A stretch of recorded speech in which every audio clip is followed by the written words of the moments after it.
Hewater was black and cold, moving slow beneath the bridge like a living wound through the Utah Valley. 4 men stood at the river's edge that Saturday afternoon, staring at the overturned car half submerged in the Spanish Fork River, its red paint dulled by silt and shadow.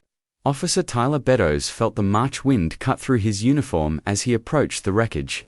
Thinking this would be a recovery, not a rescue, another sad task in a small town where everyone knew everyone. But then he heard it.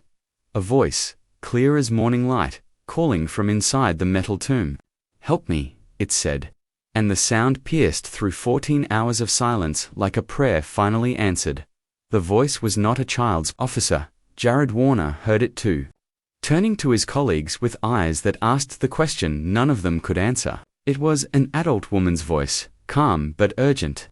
The kind of plea that bypasses the mind and goes straight to the hands, the feet, the racing heart. Brian DeWitt, a third officer, would later describe it as plain as day. Not in their heads, but in the air around them, rising from the car like breath from frozen ground. 2 firefighters, Paul Tomodokis and Lee Metcham, stood on the bank and confirmed what seemed impossible. They had all heard the same thing, the same voice, calling from a place where no one living should have been.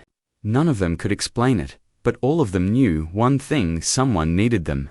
And there was no time to waste. The car lay like a capsized boat, its wheels to the sky, its windows swallowed by the river. Officer Beddoes waded into water, so cold it felt like fire against his legs, the current tugging at his knees as he reached for the driver's side door. The metal was icy, slick with algae, and inside he could see shape shadows that might have been seats, a steering wheel, something human. He shouted to the others, and together they gripped the frame, muscles straining, breath coming in white clouds as they heaved the vehicle onto its side. Water poured from the cabin in a dark cascade, and in that moment, when the car groaned and shifted, they saw her, a tiny girl, suspended upside down in a car seat, her face pale as snow, her body limp as a rag doll. She wore only a thin flannel onesie, no hat, no gloves, and her skin was the color of winter itself. Before we continue, leave your like, share our story, and subscribe to the channel. Thank you. Lily Grosbeck had been born into a world of small miracles, morning light on her mother's face. The sound of lullabies hummed in the kitchen of their Springville home. The warmth of arms that held her like she was made of glass and gold. At 18 months old, she knew the rhythm of her mother's heartbeat, the smell of her hair, the safety of being carried from room to room while the world outside moved at speeds too fast to understand. Her mother, Lynn Jennifer Grosbeck, was 25 and full of quiet ambition, studying nights at Provo College to become a medical assistant, dreaming of a future where she could heal strangers the way she healed her daughter's scraped knees and bad dreams. Lynn had grown up in Salem, a town even smaller than Springville, where her parents still lived in the house where she'd learned to walk, to read, to pray. On Friday, March 6th, she had driven Lily to visit them. The same trip she'd made 100 times. The same road she could navigate with her eyes closed. The evening had been unremarkable, dinner with family, Lily playing on the floor while the adults talked about work and weather and the ordinary miracles of getting through another week. Lynn had packed Lily's things around 9 o'clock, bundling her daughter into the car seat with practiced hands, kissing her forehead before closing the door. The drive back to Springville was only 30 miles, mostly straight highway through valley darkness. The kind of road where you could let your mind wander and still find your way home. Lynn had been tired, perhaps, or distracted, or simply unlucky in the way that good people sometimes are when fate decides to test the limits of grace. No one would ever know exactly what happened in the seconds before her car struck the cement barrier on the bridge over the Spanish Fork River. No skid marks to tell the story, no mechanical failure to blame. What is known is that the car went airborne for a moment, suspended between earth and water, before gravity pulled it down into the river with a sound like thunder swallowed by stone. The impact was instant and absolute. Lynn Jennifer Grosbeck died as the car hit the water, her body absorbing trauma that no mother should ever have to endure.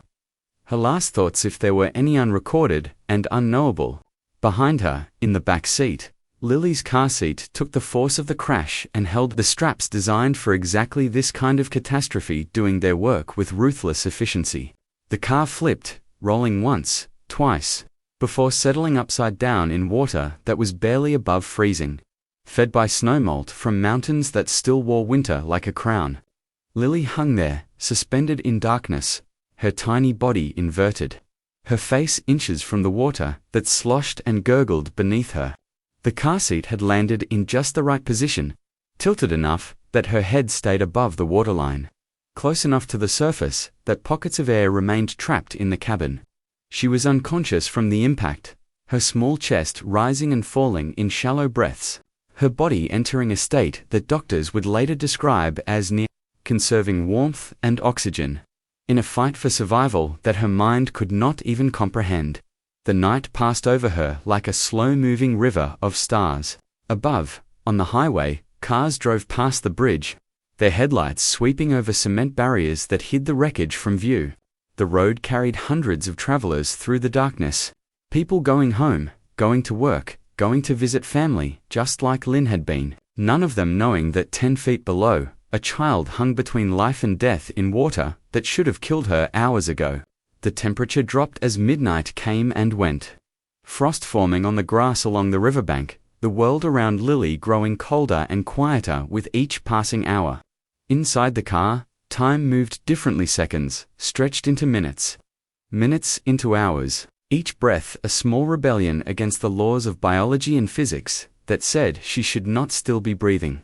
Her body temperature fell, her heart rate slowed, and somewhere in the mystery of her survival, something held her the car seat's angle, the trapped air, the flannel onesie that somehow kept just enough warmth against her skin, or perhaps something else, something that the officers would later struggle to name. When dawn came, it brought no rescue. The sun rose over the valley, painting the mountains gold and pink, but the river remained in shadow, the car invisible from the road above. Lily hung there through the morning, through hours when her mother's family began to worry, began to call, began to realize that something was terribly wrong. Her grandfather, Chad Groesbeck, tried Lynn's phone again and again, each ring going to voicemail, each silence a small knife in his chest. He knew his daughter's habits, knew she should have been home by midnight, knew that she would never ignore a call from family without good reason. By late morning, fear had settled over the Groesbeck family like a shroud, and they began to call hospitals, police stations, anyone who might have seen Lynn's car on the road the night before. But the car was not on the road, it was in the river, hidden by the bridge's design, by the angle of the sun, by the way that tragedy sometimes conceals itself until the right eyes come looking. Those eyes belonged to a fisherman, whose name would never make the headlines. Around 12:20 in the afternoon on Saturday, March 7th, he walked along the bank of the Spanish Fork River, looking for a quiet spot to cast his line, when he noticed something wrong in the water, a shape that didn't belong. Metal where there should have been only stone and current. He moved closer, squinting against the glare of sun on water, and saw the car's undercarriage, the wheels, the red paint. His hands fumbled for his phone, and within minutes, the 911 call went out. Overturned vehicle, in the river. Unknown how long it's been there. Unknown if anyone's inside. The dispatcher's voice crackled over police radios across Spanish Fork, and Officer Tyler Bedos heard it in his patrol car, and felt his stomach drop. He knew this call would not be a rescue. Cars in rivers for unknown hours meant bodies, meant families waiting for the worst news, meant another story that would haunt the quiet moments when you tried to sleep. But when Bedos arrived at the bridge and climbed down the embankment, toward the water, he heard the voice. It was clear, distinct, impossible, an adult woman calling help me from inside the overturned car. He looked around, thinking maybe there were bystanders he'd missed. People on the bridge above or on the opposite bank, but there was no one, just him, the river, the car, and that voice cutting through the sound of moving water, like a bell through fog. Officer Jared Warner arrived moments later and heard it too. His training telling him to assess the scene rationally, but his instincts screaming that something profound was happening here, something that would not fit neatly into a police report. Brian DeWitt came next, then the firefighters, and one by one they all confirmed what should have been impossible. They were hearing a voice, and it was leading them into the water. Lieutenant Matt Johnson would later tell reporters that there were people on the bridge above, but all the first responders agreed the voice came from the vehicle itself, not from any living person on the scene. The water was neck-high and cold enough to steal the breath from their lungs. But they did not hesitate. Officer Beddoes grabbed one side of the car, Warner grabbed the other, and together with DeWitt and the firefighters, they began to lift. The vehicle weighed thousands of pounds, metal and water, and the terrible weight of what they expected to find inside. But in that moment, none of them felt the cold or the strain.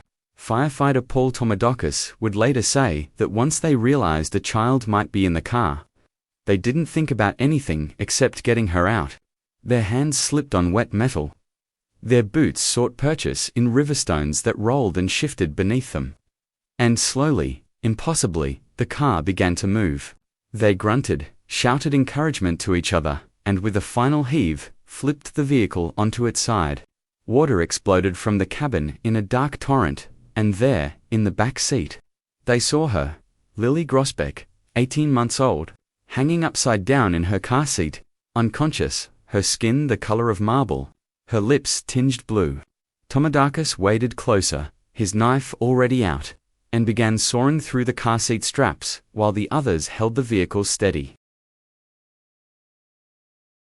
The moment Lily came free from the seat, Tomodokis felt her chest move a shallow, fragile breath that said she was still alive. He lifted her from the car, cradling her small body against his chest as he turned toward the bank. And in that instant, time seemed to fracture into before and after. Before, they had been responding to what they thought was a recovery mission, following procedure, doing the job they'd been trained to do. After, they were part of something none of them could fully explain. Something that would follow them home at night and wake them at 3 in the morning with questions they could not answer. Tomodokis passed Lily to Officer DeWitt, who passed her to Officer Warner, who passed her up the steep embankment in a human chain of desperate hands, until she reached the paramedics waiting with a gurney and warm blankets. Warner began CPR, his fingers so cold he could barely feel them, pressing rhythmically on her tiny chest, breathing air into lungs that had breathed the same pocket of air for 14 hours. The ambulance doors closed, sirens wailed, and Lily was rushed toward Primary Children's Hospital in Salt Lake City, her chances of survival unknown, her story just beginning to spread across a nation hungry for miracles. Inside the car, still strapped in the front seat, they found Lynn. Lieutenant Johnson examined the scene and knew immediately what the medical examiner would later confirm: she had died on impact. Her injuries so severe that death had been instantaneous. The voice they had heard, the voice that had pulled them into the water, had not come from her, could not have come from her. Johnson stood in the river, water soaking through his uniform, and felt a chill that had nothing to do with temperature. There was massive trauma, he would tell reporters later, choosing his words carefully, trying to convey facts without speculation. But the unspoken question hung in the air like mist. If Lynn was already gone, and Lily was too young to speak in full sentences, who had called for help? The officers looked at each other, each seeing the same confusion, the same wonder, the same reluctance to name what they had all experienced. They were trained to trust their senses, to observe and report. But how do you report a voice that should not exist? A plea that came from nowhere and everywhere at once. At Primary Children's Hospital, doctors worked on Lily with controlled urgency, their hands moving through protocols designed for hypothermia and trauma. Her body temperature was dangerously low, her blood oxygen levels barely registering, her skin so cold that warming her too quickly could kill her. They intubated her, started IVs, wrapped her in heated blankets, and waited to see if her small heart would keep fighting or surrender to the 14 hours of cold and darkness. Her grandfather, Chad Grosbeck, arrived with other family members, their faces etched with the grief so raw it filled the waiting room like smoke. They had lost Lynn, beautiful, hard-working Lynn who had dreamed of healing others, and now they waited to see if Lily would follow her mother into the silence. But as hours passed, something extraordinary happened. Lily's body began to respond. Her temperature rose degree by painful degree. Her heart rate stabilized, and by Sunday evening, she was breathing on her own. The doctors called it remarkable, unprecedented, an outcome that defied statistical probability. Her family called it something else. By Monday, Lily's eyes were opening.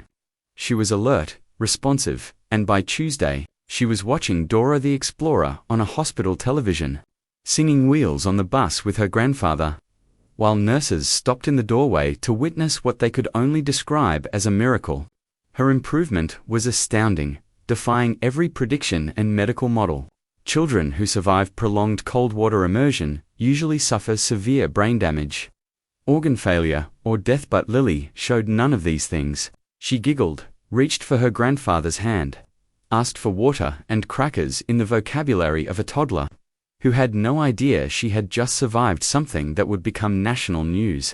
Officer Tyler Beddoes visited the hospital, his uniform pressed, his hands still bearing cuts from the rescue, and when he saw Lily sitting up in bed, her cheeks pink with returning warmth, he had to turn away for a moment to collect himself. This was why he had become a police officer, not for the routine traffic stops or the paperwork, but for moments like this, when faith and action converged into something holy. The story spread like wildfire across the nation. ABC News, CBS News, NBC News, and local Utah stations all covered the rescue, interviewing the officers and firefighters who struggled to explain what they had heard. Video footage from Officer Warner's body camera showed the rescue in grainy detail, men straining against the car, water churning, voices shouting instructions, but the audio captured no mysterious plea for help, only the sounds of urgent labor. Yet all 4 officers and 2 firefighters maintained their accounts. They had heard a voice, distinct and clear, before they even knew a child was in the car. The voice had galvanized them, given them strength beyond their physical limits, pulled them into water so cold that several of them were later treated for hypothermia. Social media erupted with theories: guardian angels, Lynn's spirit protecting her daughter, divine intervention, or simply the adrenaline-fueled auditory hallucination of men under extreme stress. But the officers rejected that last explanation. "It wasn't just in our heads," Warner told reporters. "To me, it was plain as day." The family gathered at the hospital, surrounding Lily with a wall of love and grief. Her uncle, Garrett Groesbeck, spoke to the Deseret News about the voice the rescuers had heard, and his words carried the weight of both sorrow and certainty. He believed the voice was Lynn's, that, even in death, her love for Lily had been so powerful, so absolute, that it had reached across the boundary between worlds to summon help. What it should show all of us is an acknowledgement of how much Jenny loved her little girl, he said, using his sister's preferred name. Chad Groesbeck, holding his granddaughter in the hospital room, felt the same convictions settle in his chest like a stone. He had raised Lynn, watched her grow from a girl who played with dolls to a young woman who cradled her own daughter with the same fierce tenderness. He knew his daughter's heart, and he knew that not even death could stop a mother from protecting her child. The voice, he believed, was Lynn's final gift, a cry that bridged heaven and earth, a love that refused to be silenced. On Wednesday, March 11th, Lily Groesbeck was discharged from Primary Children's Hospital. She walked out on her own small legs, holding her grandfather's hand, her hair combed, her face bright with the resilient joy that only children possess. Photographers captured the moment, this tiny survivor, this living testament to faith and chance, and the mysterious forces that sometimes intervene when all seems lost. The medical staff lined the hallway to watch her leave, applauding softly, many of them wiping away tears. They had seen her come in unconscious and near death, and now they watched her wave goodbye like any other toddler heading home. Dr. Dubose at the hospital told reporters that Lily's survival was due to multiple factors: the cold water slowing her metabolism, the car seat keeping her positioned just right, the quick response of the rescuers. But even he acknowledged that the convergence of all these factors into a single successful outcome bordered on miraculous. The officers returned to their regular duties, but none of them were unchanged. Tyler Beddoes would later write a book about the rescue, exploring themes of faith, mental health, and the moments that define a life in service. He would describe the voice as clear as day, almost like a calming voice, but urgent, and admit that he still didn't know what to make of it. Had it been Lynn's spirit, an angel, a shared auditory phenomenon triggered by stress and hope? He didn't claim to have answers, only questions that had deepened his faith rather than shaken it. Officer Warner returned to the river sometimes, standing on the bank where he had heard the voice, trying to recapture that moment of absolute certainty that something beyond the physical world had been present. He never heard the voice again, but he carried its echo with him, reminded that the universe was larger and stranger than any training manual could prepare you for. The bridge over the Spanish Fork River became a place of pilgrimage for some, a site where people left flowers and small crosses, tokens of remembrance for Lynn and gratitude for Lily's survival. The cement barrier that Lynn's car had struck bore no memorial plaque, no official recognition, but those who knew the story could feel its weight. The way a single moment of inattention or misfortune could cleave a life in two, leaving death on one side and survival on the other. Lily grew older in the months and years that followed, and her family chose to shield her from the full weight of her story, letting her be a child rather than a symbol. But they told her about her mother, about Lynn's kindness, her ambition, her unshakable love. They told her about the voice that had called the rescuers to the river, and how some mysteries are meant to be felt rather than solved. Lily would grow up knowing she was loved twice, once by the mother who had given her life, and again by the voice that had refused to let her die alone in the darkness. The story of baby Lily and the mysterious voice became a touchstone in conversations about faith, miracles, and the inexplicable moments that punctuate ordinary life. It was shared in church services and skeptical podcasts, in grief counseling sessions and late-night discussions among first responders who had their own stories of voices, visions, and interventions they could not explain. For believers, it was proof that love transcends death, that the bonds between mother and child are woven from something stronger than biology. For skeptics, it was a fascinating case study in human psychology under duress, a reminder that our brains are capable of producing profound experiences from stress, hope, and desperation. For the officers and firefighters who had been there, it was simply truth. They had heard what they had heard, and no amount of analysis or explanation could erase the memory of that voice cutting through the cold March air, calling them to action when every logical assumption said there was no one left to save. In the end, perhaps the truth of what happened on that March afternoon lies somewhere beyond proof or disproof, in the space where faith meets experience and both are equally valid. The voice was heard by multiple people, recorded in official statements, and confirmed by men trained to observe and report facts.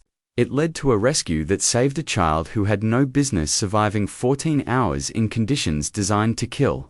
Whether it was Lynn's spirit reaching back from wherever the dead go, an angel sent to guard an innocent, or some neurological phenomenon triggered by the rescuer's desperate hope, the outcome was the same. Lily lived, and in that living, she carried forward her mother's love, the officer's courage, and the unfathomable grace that sometimes descends on the worst moments of human suffering. The voice, whatever its source, had spoken into the darkness and said the only thing that mattered, "Help me." And help had come, wading into icy water, with hands that didn't feel the cold, lifting metal that weighed more than flesh, should be able to move, and carrying a child back to life when all the odds said death had already won. Years later, Officer Beddoes would reflect on how Lily's rescue had changed him, had opened doors in his heart that he didn't know were closed. "We rescued Lily," he told reporters, "but she really rescued me and a lot of other people that day and our faith." It was a sentiment shared by everyone who had been touched by the story that sometimes the people we save end up saving us, that grace works in both directions, and that the line between this world and whatever lies beyond is thinner than we imagine. Lily Groesbeck became a symbol of hope for a nation weary of tragedy, a reminder that even in the darkest waters, voices still call out for help. And sometimes, impossibly, help arrives. Her story was told and retold, embellished and analyzed, but at its core remained a simple truth. A child survived because people heard a voice and chose to act. And in that action, something eternal was revealed. Not answers, perhaps, but something better than knowledge that love persists, that the universe sometimes bends toward mercy, and that the voices of the departed may yet guide the living toward light.